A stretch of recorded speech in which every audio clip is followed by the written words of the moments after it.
June. Mr. President, Mr. President, before we proceed, we'd like to acknowledge some guests of the Senate, the gallery. Mayor Queen Marilyd Alarva from Pila Laguna and her councilors. We'd like to welcome them in the Senate. Mayor Alarva and the councilors of Pila Laguna, you're welcome to the Senate. Thank you.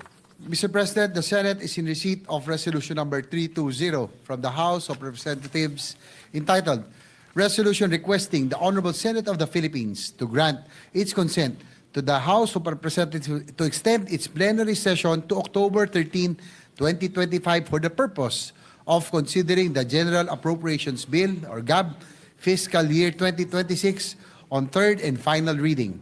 The resolution was read in the Senate's order of business before the suspension of session last Wednesday, October 1, 2025.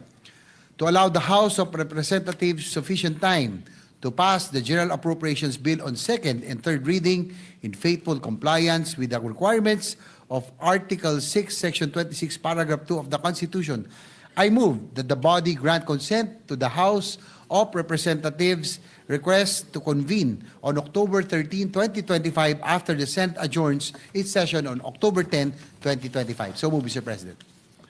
Is there any objection?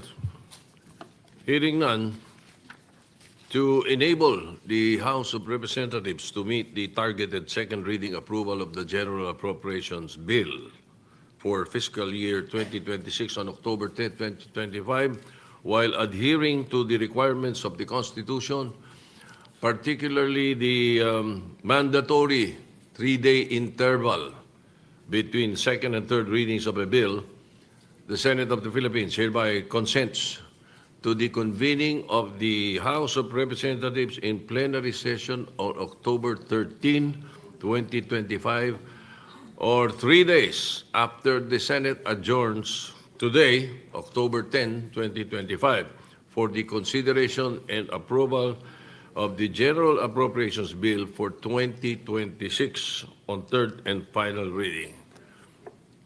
So approved.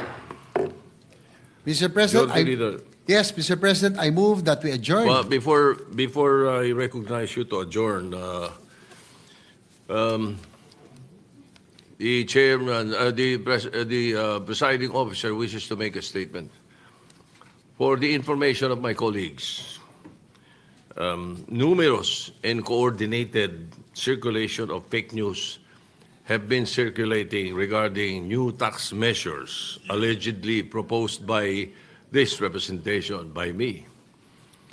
In my 24 years in the Senate, I have never proposed for any additional tax measures.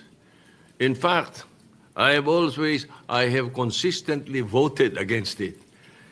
So for the peddlers of fake news, ipagdadasal ko na lang kayo.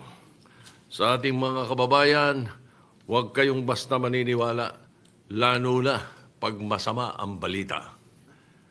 Majority Leader, you're recognized. Yes, Mr. President, I move that we adjourn the session. Okay. Another matter.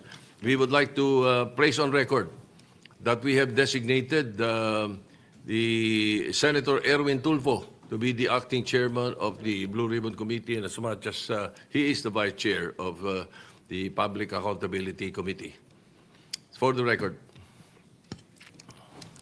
Yes, Mr. President, I reiterate my earlier motion. I move that we adjourn the session until 3 o'clock in the afternoon of Monday, November 10, 2025.